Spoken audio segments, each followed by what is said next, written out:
Since Labor came into power, National says ram raids have increased by a staggering 551%. What are you putting that down to? Because surely we can't blame Labor for out-of-control kids. Well, I do blame Labor because since they came in government 6 years ago, they've created a very permissive environment in which not only our adult gangs are operating in, but of course we've seen this huge increase in youth and juvenile offender. When you have an incoming government come in and set their priorities at being reducing the prison muster by 30% and repealing the only tough piece of sentencing legislation we had on our books, it just shows you how their focus was in all the wrong areas in terms of making New Zealand a safer country rather than what we've ended up with, and that's a massive increase in violent crime. Let's look at the ram raids and what was proposed by National out today. National said today that it will make filming and publishing a crime an offender is involved in an aggravating factor in the Sentencing Act to target adults involved in ram raids. I know this is getting into the justice realm and your police spokesperson here, but look, the majority of the ram raids happening in this city of Christchurch, they're all committed by children under the age of 14. So is this legislation going to do anything? Will it change anything?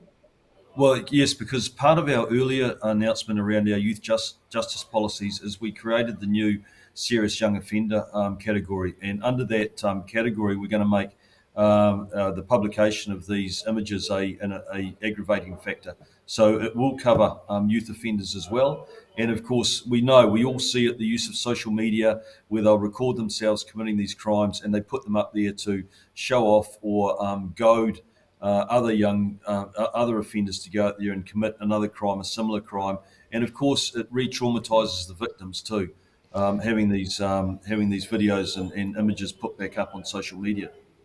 I've got to be honest with you, Mark. I cannot understand how these offenders think it's funny, cool, or a sort of a trophy to publish their criminal offences online. I mean, just recently here in Christchurch, we had one or two youth offenders who decided to smash their way in using a vehicle, and they drove through Hornby Mall in one entrance, out the other. God knows if police have caught them or not, probably not.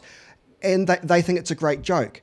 They could have killed somebody, but they don't seem to. Do they understand that that's actually bad? Obviously they don't, otherwise they wouldn't be filming it and then putting it on social media. Something's not right in their head.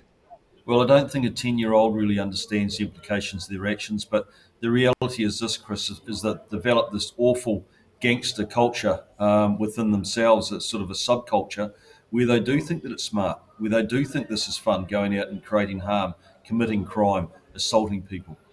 These are one of the big issues of society that we have to be serious about addressing and changing. How do we change it though, Mark? Because these kids seem to think it's fun, and look, you only have to go back to look at their family, and you know they are dysfunctional without a doubt. But how do we change it? It's getting out of control. How do you pull them back in? Well, there has to be consequences, and one of the things that's been missing in this country now for the last 6 years under this present government is a lack of consequences. So we've been very clear that for juvenile offenders from 10 through to 15, the courts now will have the ability to put a strict supervision order in place. We said that we would use electronic monitoring because not only are they, if we don't know where they are, not only are they a risk to the community, they're actually a risk to themselves as well. And we've said that we'd partner and work with good community organisations with proven track records that can deliver results to make sure that we can wrap around the support and services that we need to get them back on track and making good decisions in their lives. 15 to 17-year-olds, we said we'd send them to our youth offender military academies. And that would be in Whenuapai, in Trentham and in Burnham in the South Island. And that would be up to 12 months. It's defence-led with police, MSD, community groups and also the private sector partnering. And a massive focus on numeracy, literacy, life skills, trying to break that cycle of offending, get them away from the gangs and the negative influences in their lives, and try and get them making good decisions and rejoining society in a positive way. I've spoke to 5 sets of parents in Christchurch whose children have committed ram raids, and they've been pleading with the likes of Rangatamariki Police and other social service agencies to help their kids by taking them into some kind of youth justice facility. But A, they're overloaded at the moment, the ones that are in Christchurch and near Rolleston, and 2, there's simply not the services or the facilities available. Want to quickly move on to, in Christchurch this week, members of the public who made that citizen arrest on that man who stole from a shop were told by police on the phone, let him go, nobody was available. That doesn't help the public perception for police. Now, I know police are stretched to capacity. I've spoken to them many times. But what now? I mean, it's not a good look. It's on the front page of the Christchurch Star yesterday. It doesn't send a good message to criminals. In fact, it sends a great message to criminals. Go steal and we won't turn up.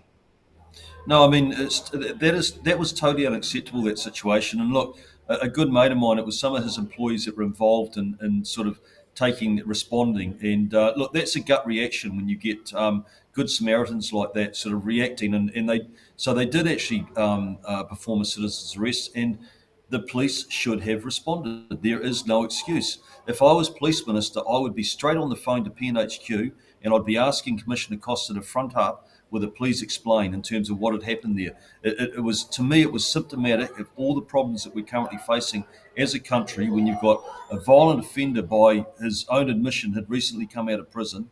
You've got brave members of the public that actually were able to catch him, and then, of course, was told by the police to release him. And I'd hate to think if he had been released and he'd gone and immediately gone out and assaulted or hurt another member of the public, all hell would have broken loose.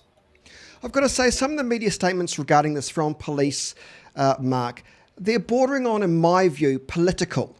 Long gone are the days of actually saying this was unacceptable, we don't want this happening in our city. It's more about the wraparound support, the social service agencies who are working on a multi-agency approach. These are the types of things I expect from the likes of politicians, but I don't expect, a top commanding police officer to sound like a politician. How do we change that?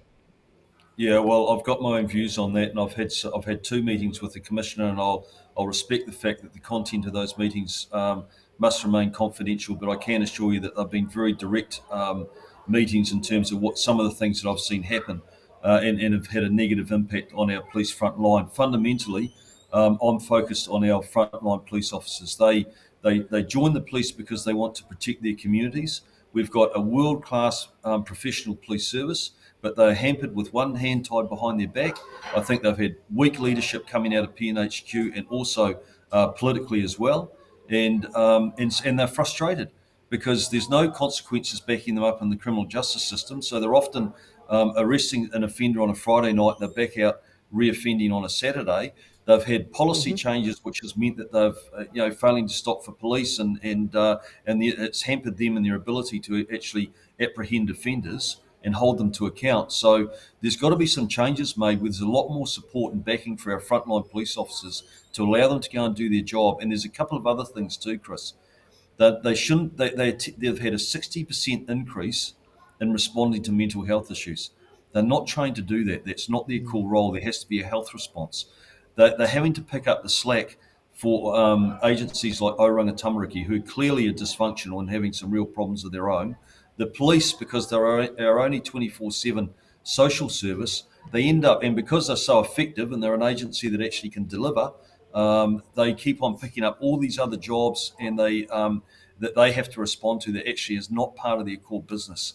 And that'll be one of our big focuses if we're back in government, is actually freeing up their time to allow them to get out and do the job that they want to do. Mark, you're in Christchurch tomorrow, Saturday, holding a public meeting. Where's it at? Is there catering? I think I'm not sure. It's at the Riccarton Racecourse, and it's at 5:30 tomorrow.